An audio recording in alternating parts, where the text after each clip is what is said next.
నమస్తే welcome to స్వతంత్ర నేను నిత్య శ్రీనివాస్ బులెటిన్ ముందుగా హెడ్లైన్స్ చూద్దాం. ఎన్నికల వేళ పవన్ తో చంద్రబాబు కీలక భేటీ, పొత్తులు మేనిఫెస్టోపై విస్తృత చర్చలు.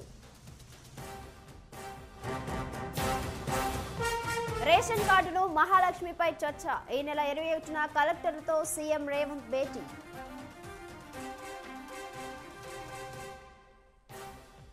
గాంధీ భవన్లో నేడు పీఎస్సీ సమావేశం, నామినేటెడ్ పదవులపై చర్చించే అవకాశం.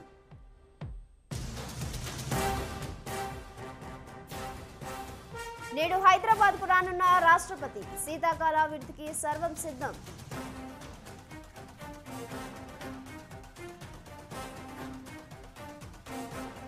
ముప్పై 35 ఎకరాలు 4500 కార్యాలయాలు, అతిపెద్ద భవన సముదాయాన్ని ప్రారంభించిన మోదీ.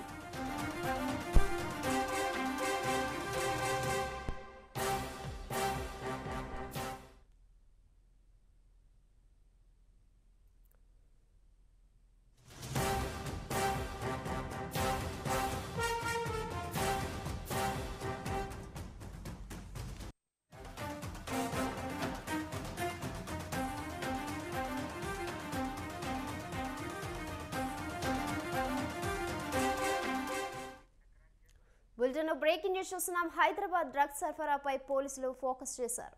ఇందులో భాగంగా నగరంలోని పలు పబ్బుల్లో పోలీసులు సోదాలు నిర్వహించారు. జూబ్లీ హిల్స్ లోని 3 పబ్బుల్లో తనిఖీలు చేశారు. మొదటిసారి స్నిఫర్ డ్రగ్స్ ను తీసుకెళ్లి తనిఖీలు చేశారు.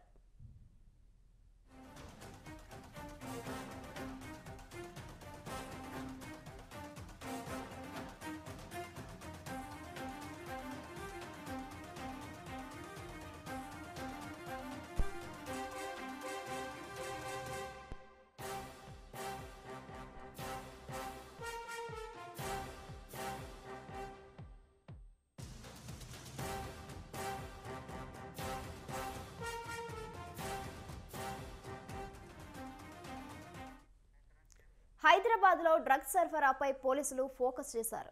ఇందులో భాగంగా నగరంలోని పలు పబ్బుల్లో పోలీసులు సోదాలు నిర్వహించారు. జూబ్లీ హిల్స్ లోని 3 పబ్బుల్లో తనిఖీలు చేశారు. మొదటిసారి స్నిఫర్ డ్రగ్స్ ను తీసుకెళ్లి తనిఖీలు చేశారు. దీనిపై మరింత సమాచారం మా ప్రతినిధి ఉషా ఫోన్లో అందిస్తారు.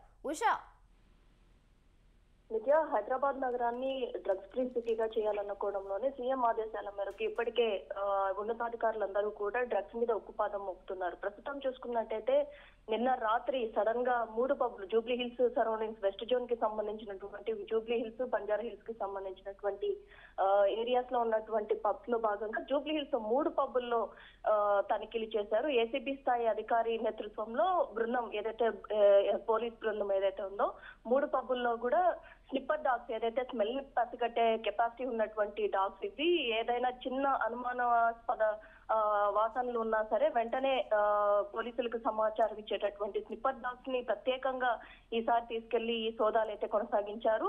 పబ్స్ లో ఏదైతే నూతన సంవత్సరము, క్రిస్మస్ వేడుకలు దగ్గరలో ఉన్నాయి కాబట్టి నూతన సంవత్సర వేడుకల్లో భాగంగా డ్రగ్స్ ని భారీగా హైదరాబాద్ కి తరలించే అవకాశం ఉంటుంది పబ్స్ యాజమాన్యము. కాబట్టి ఈ నేపథ్యంలో ఎక్కడా కూడా డ్రగ్స్ కనిపించినా గానీ కఠిన చర్యలు తీసుకుంటామన్న కోణంలోనే ఈ సోదాలు నిర్వహించామని ఏసీపీ కూడా తెలపడం జరిగింది. జూబ్లీ హిల్స్ ఏసీపీ కూడా ప్రస్తుతం అయితే నిన్న జరిగినటువంటి సోదాలో ఎక్కడా కూడా పబ్స్ లో డ్రగ్స్ గానీ, గంజాయి గానీ అలాంటి ఆనవాళ్ళు ఏవి కూడా లేదు అన్న కోణంలోనే తాను పేర్కొనడం జరిగింది. మొత్తం మీద డ్రగ్స్ ఫ్రీ సిటీగా హైదరాబాద్ నగరాన్ని తీర్చిదిద్దే క్రమంలో విస్తృత స్థాయి తనిఖీలు అయితే నగర వ్యాప్తంగా కూడా జరుగుతున్నాయి. రెస్టారెంట్ల దగ్గర నుంచి పబ్స్ వరకు కూడా ఇప్పటి వరకు చూసుకుంటే దాదాపు 20 పైచిలకు సోదాలు ఏవైతే ఈ సంస్థలు ఉన్నాయో వీటన్నిటిలో కూడా సోదాలు అయితే పోలీసు ఉన్నతాధికారులు చేస్తున్నారు.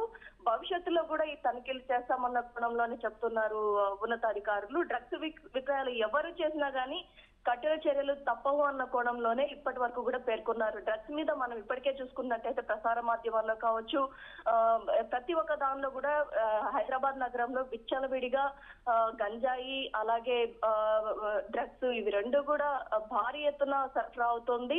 ఎక్కడ నుంచి ఎగుమతి అవుతుందో దిగుమతి అవుతుందో తెలియదు కానీ దీనికి సంబంధించినటువంటి పెడ్లర్లు కూడా ఇక్కడ భారీ ఎత్తున బస చేసి దీన్ని విక్రయిస్తున్నారు. యజమానులు ఎవరైతే పబ్స్ కి సంబంధించినటువంటి యజమానులు ఎవరైతే ఉన్నారో వారు అలాగే పెడ్లర్లకి టైఅప్ అయ్యే ఇది మొత్తం దందా జరుగుతోంది. గతంలో మనం చూసుకోవచ్చు టాలీవుడ్ యాక్టర్స్ ని కూడా చాలా మందిని కూడా ఈడీ కూడా ఇన్వాల్వ్ అయి విచారించడం జరిగింది. డ్రగ్స్ ఫ్రీ సిటీగా చేయాలన్న కోణంలోనే ప్రతి ఒక్కరిని, సెలబ్రిటీస్ ని, రాజకీయ ప్రముఖుల్ని, ప్రతి ఒక్కరిని కూడా విచారించడం జరిగింది.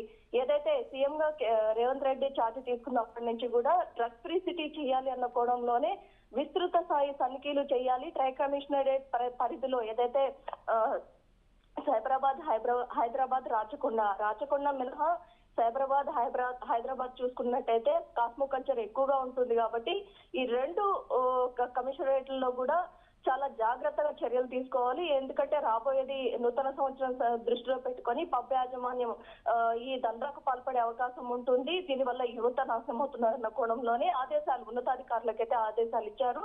తూచ తప్పకుండా ఉన్నతాధికారులు కూడా దీన్ని ఫాలో అవుతున్నట్టుగానే తెలుస్తుంది. నిత్య. Right Usha, thank you.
మరో బ్రేకింగ్ న్యూస్ చూస్తున్నాం. బిగ్ బాస్ సీజన్ 7 టైటిల్ ను యూట్యూబర్ రైతు బిడ్డ పల్వి ప్రశాంత్ గెలుచుకున్నాడు. రన్నర్ అప్ గా సీరియల్ నటుడు అమర్దీప్ నిలిచాడు. ఈ సందర్భంగా బిగ్ బాస్ షూటింగ్ జరుగుతున్న అన్నపూర్ణ స్టూడియోస్ కు పెద్ద ఎత్తున అమర్, ప్రశాంత్ అభిమానులు వచ్చారు. ప్రశాంత్ విజేత అని తెలియగానే సంబరాలు చేసుకున్నారు. ఈ క్రమంలో ఇరువురు అభిమానుల మధ్య మొదలైన వాగ్వాదం చినికి గాలివాన మారింది. ఒకరినొకరు తోసుకుంటూ, పిడిగుద్దులు గుద్దుకుంటూ అసభ్య పదజాలంతో దుర్భాషలాడుకున్నారు. అటుగా వెళ్తున్న కొండాపూర్ సికింద్రాబాద్ ఆర్టీసీ బస్సు పైన దాడి చేసి అద్దాన్ని పగలగొట్టారు.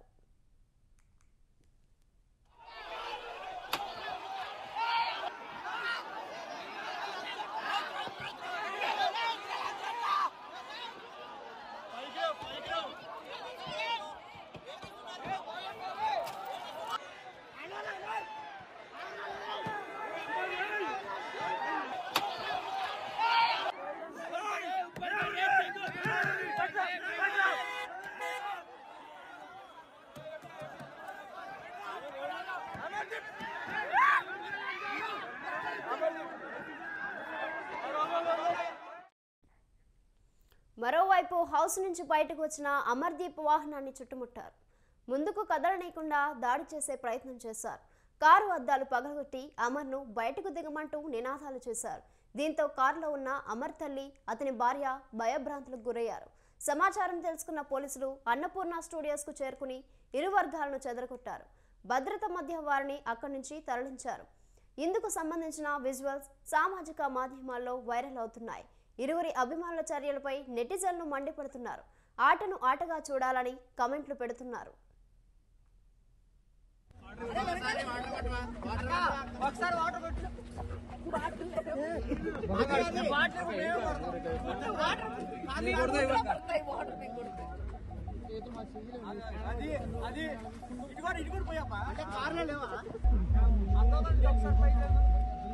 హలో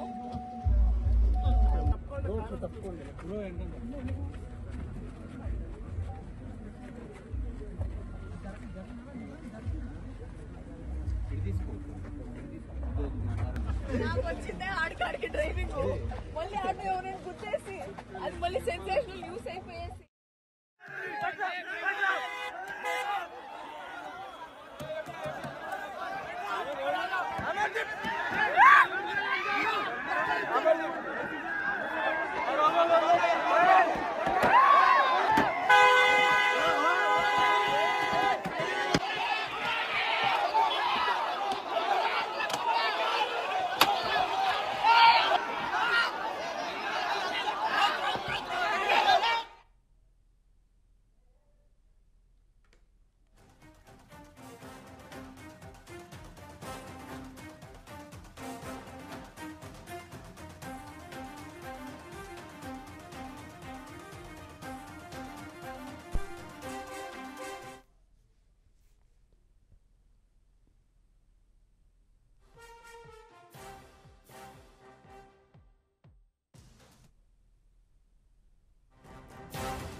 మరో బ్రేకింగ్ న్యూస్ చూస్తున్నాం. నెల్లూరు జిల్లాలో డ్రగ్స్ తయారీ కలకలం రేపింది. డ్రగ్స్ తయారీ విధానాన్ని డార్క్ వెబ్ ఇంటర్నెట్ ద్వారా తెలుసుకుని కెమికల్స్ ని ఆన్లైన్లో తెప్పించుకుని తయారు చేస్తున్నట్లు పోలీసులు తెలిపారు. డ్రగ్స్ తయారు చేస్తున్న 5 మందిని పోలీసులు అరెస్ట్ చేశారు. వారి వద్ద నుంచి 560 గ్రాముల మత్తు పౌడర్, 2 కేజీల గంజాయిని స్వాధీనం చేసుకున్నారు. డ్రగ్స్ తయారు చేసిన వ్యక్తులు ఉమ్మడి నెల్లూరు జిల్లా గూడూరుకు చెందిన వారని పోలీసులు తెలిపారు. పిల్లల విషయంలో తల్లిదండ్రులు జాగ్రత్తగా వహించాలని నెల్లూరు జిల్లా ఎస్పీ తిరుమలేశ్వర్ రెడ్డి సూచించారు. నమస్కారం. మనకి పోలీస్కి రావబడిన సమాచారం మేరకు నిన్న రాత్రి మనం ఒక ప్లేస్ రైడ్ చేయడం జరిగింది, నెల్లూరు రూరల్ పోలీస్ స్టేషన్ లిమిట్స్లో. ఇక్కడ మనకు తెలిసింది ఏంటంటే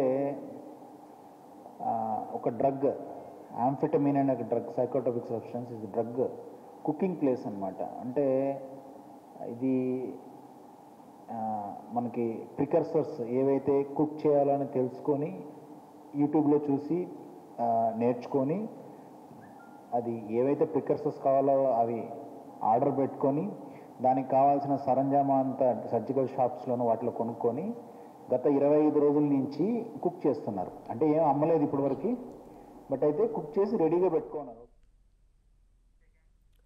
జనసేన పార్టీ అధ్యక్షులు పవన్ కళ్యాణ్తో టీడీపీ అధినేత చంద్రబాబు భేటీ అయ్యారు. హైదరాబాద్లోని పవన్ నివాసానికి వెళ్లిన చంద్రబాబు తాజా రాజకీయ పరిస్థితిపై చర్చించారు. వచ్చే ఎన్నికల్లో పోటీ చేసే స్థానాలపై ఇరువురు నేతల మధ్య చర్చ జరిగినట్లు తెలుస్తుంది. ఫిబ్రవరిలోనే ఎన్నికల నోటిఫికేషన్ విడుదలవుతుందనే ప్రచారం నేపథ్యంలో చంద్రబాబు పవన్ భేటీ ప్రాధాన్యత సంతరించుకుంది. పొత్తులో భాగంగా ఎవరెన్ని స్థానాల్లో పోటీ చేయాలనే అంశంపై బాబు పవన్ చర్చించినట్లు తెలుస్తోంది.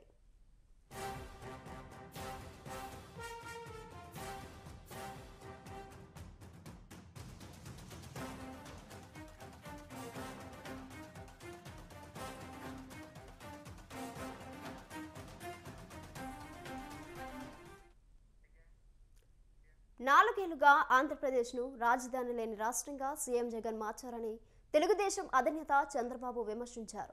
స్వీయ ఆర్థికాభివృద్ధి ప్రాజెక్టు అమరావతిని 4 ఏళ్లుగా నిర్వీర్యం చేశారని ఆయన మండిపడ్డారు. అత్యాశ, అసూయతో జగన్ తీసుకున్న విధ్వంసకర నిర్ణయాల వల్ల భూములు వచ్చిన వేల మంది రైతులు రోడ్డున పడ్డారని ఆవేదన వ్యక్తం చేశారు. తెలుగుదేశం అధికారంలోకి రాగానే 3 నెలల్లో జగన్ చేసిన తప్పులన్నీ సరిచేస్తామంటూ చంద్రబాబు ట్వీట్ చేశారు. రైతుల త్యాగం వృధా కాదని చంద్రబాబు భరోసా ఇచ్చారు.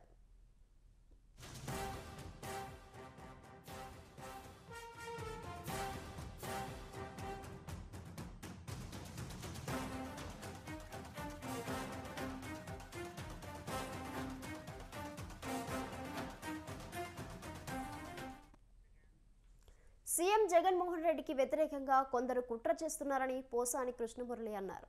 ఆంధ్రప్రదేశ్లో కేవలం కమ్మ వాళ్ళే ముఖ్యమంత్రిగా ఉండాలని అనుకుంటున్నారని ఆరోపించారు. చంద్రబాబు నాయుడు ఎన్టీఆర్ను వెన్నుపోటు పొడిచి ముఖ్యమంత్రి అయ్యాడని ఆరోపించారు. ఎన్టీఆర్ మద్యపానంపై నిషేధం విధిస్తే చంద్రబాబు తిరిగి తీసుకువచ్చాడని అన్నారు. చంద్రబాబు నాయుడు ఒక పోటు పొడిచాడు, ఎన్టీ రామారావును చంపేశారు, ముఖ్యమంత్రి అయ్యాడు.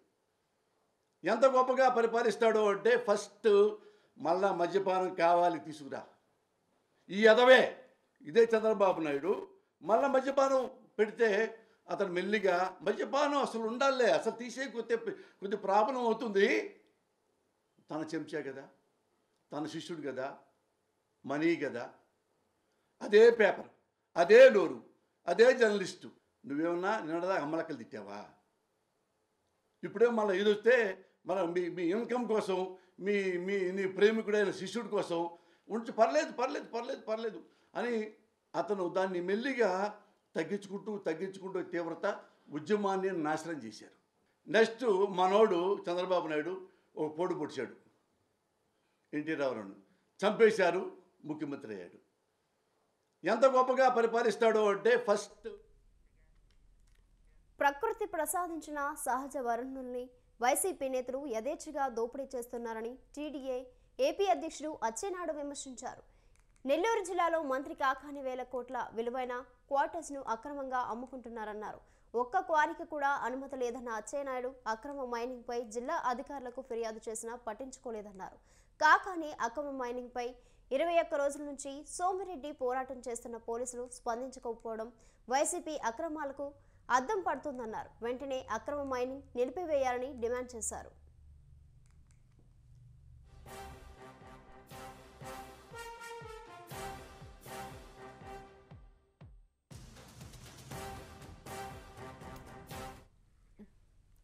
చంద్రబాబు పవన్ కళ్యాణ్ పై వైసీపీ నేతలు తీవ్ర విమర్శలు చేశారు. పశ్చిమ గోదావరి జిల్లా గోపాలపురం సామాజిక సాధికార బస్సు యాత్రలో మంత్రులు, ఎమ్మెల్యేలు పాల్గొన్నారు. రాష్ట్రంలో చంద్రబాబు వల్ల పేదరికం పెరిగిందని మంత్రి కారుమూరి అన్నారు. కానీ జగన్మోహన్ రెడ్డి రాష్ట్రంలో పేదరికాన్ని తగ్గించారని అన్నారు. చంద్రబాబు నాయుడు వ్యవసాయం దండగా అన్నాడని గుర్తు చేశారు. వైసీపీ పాలనలో వ్యవసాయం వృద్ధి చెందిందన్నారు. నారా లోకేష్ సప్పపడిపోయాడని, పవన్ కళ్యాణ్ తోడు తెచ్చుకున్నారని మంత్రి చెల్లుబోయిన విమర్శించారు. వారిద్దరి కలయిక రాష్ట్ర ప్రజలకు నష్టం కలిగిస్తుందన్నారు. పేద బిడ్డల చదువులు, ఆరోగ్యం కోసం సీఎం జగన్ తపన చెందారని హోంమంత్రి తానేటి వనిత అన్నారు. మహిళా సాధికారత సాధించేందుకు ప్రభుత్వం కృషి చేస్తోందన్నారు. ఈ రాష్ట్రంలో పేదరికం చంద్రబాబు నాయుడు దయ వల్ల 11% ఉండేది. కానీ ఇవాళ పేదరికాన్ని తగ్గించిన మీ బిడ్డ, మీ ఇంట్లో మనిషి జగన్మోహన్ రెడ్డి గారు 6%కి తీసుకొచ్చాడని చెప్పి ఈ సందర్భంగా మీకు తెలియజేస్తున్నాను. సాయంత్రం 5కి బెల్ల కొట్టుకుంటూ వచ్చేసేవారు వడ్డీ డబ్బుల కోసం. ఎవరన్నా వస్తున్నారో ఇప్పుడు మీరే వాళ్ళకి డబ్బులు ఇచ్చేలాగా అయిపోయారు. అవునా కాదా? ఇలాంటి దోపిడీదారులందరూ కూడా చంద్రబాబు నాయుడు టైంలో ఉండేవారు. ఇవాళ నా అన్నలను అడుగుతున్నాను, అగ్రికల్చర్ రైతులను అడుగుతున్నాను, నా ఆడపడుచులను అడుగుతున్నాను. చంద్రబాబు ముఖ్యమంత్రి జగన్ మీద తీవ్ర స్థాయిలో ఫైర్ అయ్యారు టీడీపీ జాతీయ ప్రధాన కార్యదర్శి నారా లోకేష్. 3 ముక్కులాటతో ప్రజా రాజధాని అమరావతిని నాశనం చేయాలని కంకణం కట్టుకున్నారని ధ్వజమెత్తారు. వేల కోట్ల రూపాయల విలువైన భవనాలు శిథిలం చేశారని మండిపడ్డారు. భూములు ఇచ్చిన రైతులను హింస పెట్టారని ఆరోపించారు. రోడ్లు, మౌలిక సదుపాయాలు ధ్వంసం చేయించారని ఆరోపించారు. ఇన్ని చేసిన ప్రజా రాజధాని అమరావతి ఇంచు కూడా కదలలేకపోయారని అన్నారు. జగన్ అరాచక పాలన 3 నెలల్లో ముగిసిపోతుందని జోస్యం చెప్పారు. తెలుగుదేశం పార్టీ అధికారంలోకి వచ్చిన వెంటనే మొదటి కేబినెట్ మీటింగ్ విశాఖపట్నంలో ఏర్పాటు చేసుకుని ఈ సమస్యని యుద్ధ ప్రాతిపదికంగా పరిష్కరించాలని కేబినెట్ తీర్మానం కూడా చేస్తాం జరిగింది. ఆనాడు కేబినెట్ తీర్మానం మేరకు ప్రత్యేకంగా మళ్ళీ జియో 229 తీసుకొచ్చి ఈ సమస్యకి శాశ్వతమైన పరిష్కారం చేద్దామని ముందరికి అడిగేశాం. ఆనాడు దేవాలయానికి సంబంధించిన భూమికి ఎకరానికి ఎకరం వేరే దగ్గర ఇస్తాం, 100 గజాల కన్నా తక్కువ ఉన్న వాళ్ళకి ఉచితంగా చేయొచ్చు, 100 నుంచి 200 గజాలకి మోడరేట్గా ఒక అమౌంట్ అట్లా వేసి మనం జియో తీసుకొచ్చాం. కానీ ఇప్పుడు అధికారంలో ఉన్న పార్టీ నాయకులు, వాళ్ళ లీగల్ సెల్లో పనిచేస్తున్న నాయకులు ఆనాడు కోర్టుకెళ్ళి మళ్ళీ జియో పైన స్టే తీసుకొస్తాం జరిగింది. తెలుగుదేశం పార్టీ అధికారంలోకి వచ్చిన వెంటనే మొదటి తెలంగాణలో 2వ పంట సాగుకు నీరు అందించడంపై అధికారులతో సమీక్ష జరిపారు సీఎం రేవంత్ రెడ్డి. ప్రస్తుతం అందుబాటులో ఉన్న నీటిని ఎన్ని ఎకరాలకు అందించగలమని ప్రశ్నించారు. అంతకుముందు సాగునీటి అధికారులతో సచివాలయంలో మంత్రి ఉత్తమ్ కుమార్ రెడ్డి సమీక్షలు నిర్వహించారు. మేడిగడ్డ ప్రాజెక్టుపై అధికారులతో చర్చించారు. 2వ పంట సాగుకు నీరు అందించడంపై అధికారులతో చర్చించారు. అనంతరం ముఖ్యమంత్రితో జరిగిన సమావేశంలో ఇవే అంశాలను చర్చించారు.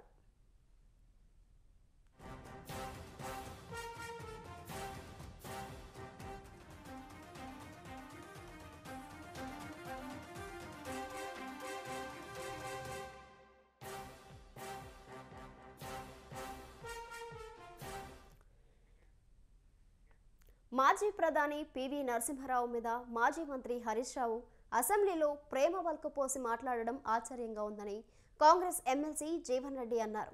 పివి సీఎంగా పీఎంగా పనిచేశారని గుర్తు చేశారు.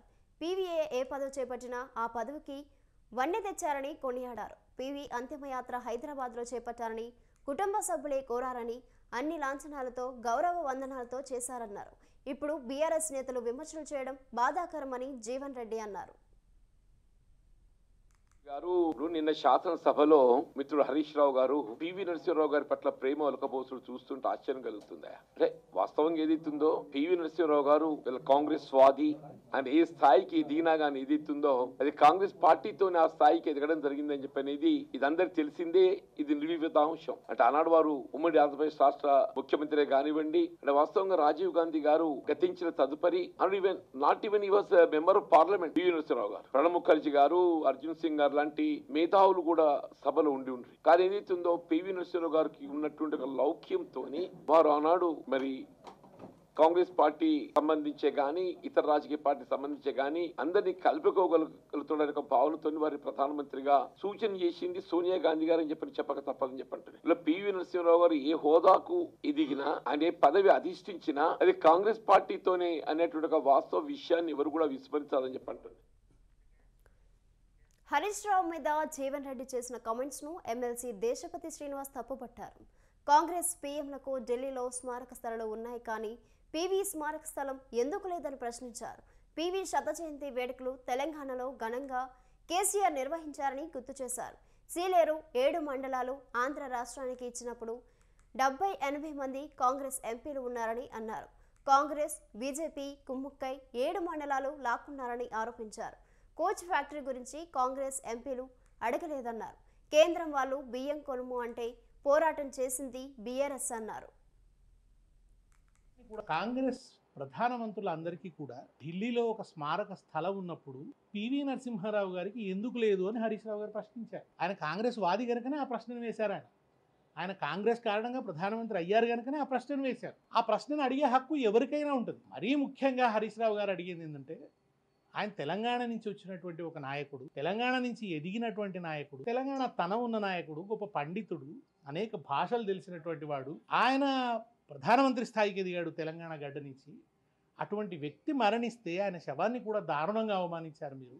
ఆయనను ఢిల్లీలో కొద్దిసేపు కూడా ఆయన శవాన్ని ఉంచకుండా హైదరాబాద్ పంపించేసిండ్రు. ఆయనకు ఒక స్మారక స్థలం ఏది కూడా అక్కడ ప్రతి ప్రధానమంత్రికి ఒక స్మారక స్థలం ఉన్నప్పుడు పివి నరసింహరావు గారికి ఎందుకు లేదు అని అడిగారు. దీనికి మీకెందుకు ప్రేమ అని అడుగుతున్నారు జీవన్ రెడ్డి. నిజానికి బీఆర్ఎస్ ప్రభుత్వం పివి నరసింహారావు గారి శత జయంతిని సంవత్సరం పాటు నిర్వహించింది.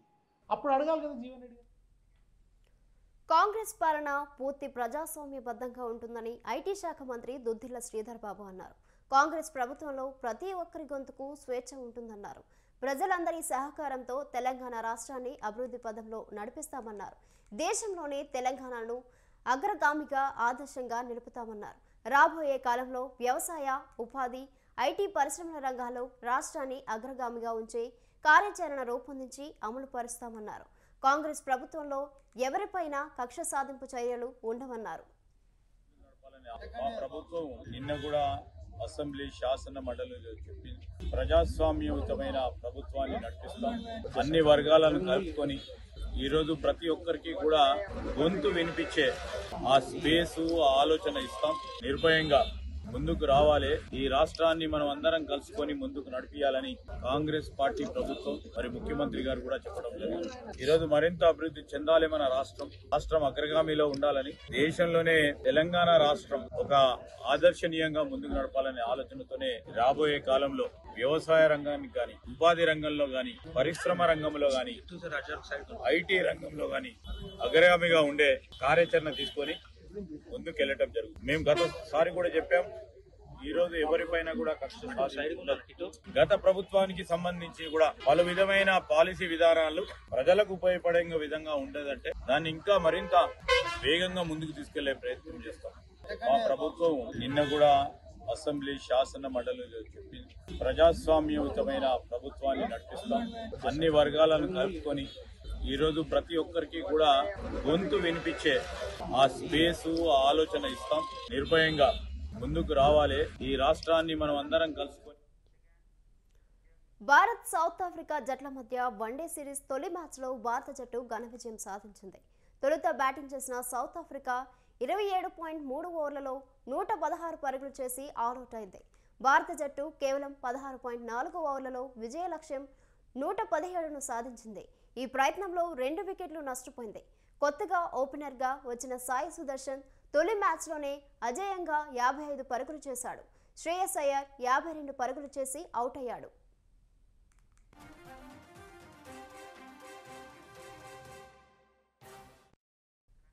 దక్షిణాఫ్రికా రాజధాని జోహన్నెస్బర్గ్లో తొలి వన్డేలో సౌత్ ఆఫ్రికా టాస్ గెలిచి మొదట బ్యాటింగ్ ఎంచుకుంది. కానీ భారత్ బౌలర్లు విజృంభించడంతో కేవలం 116 పరుగులకు ఆలౌట్ అయింది.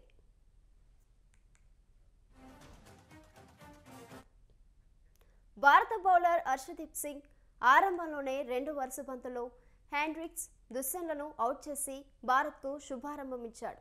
ఆ దెబ్బ నుంచి కోలుకున్న సౌత్ ఆఫ్రికా జట్టు స్కోర్ పెంచే కృషిలో అడపాదడపా వికెట్లు కోల్పోతూ వచ్చింది.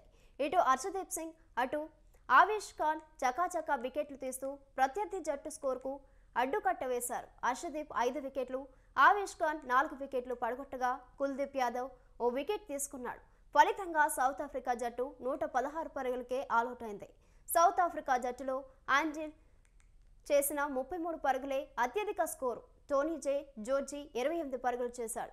27.3 ఓవర్లకే సౌత్ ఆఫ్రికా ఆలౌట్ అయింది. ఆ లక్ష్యాన్ని భారతీయ బ్యాట్స్మెన్ సులభంగా సాధించారు.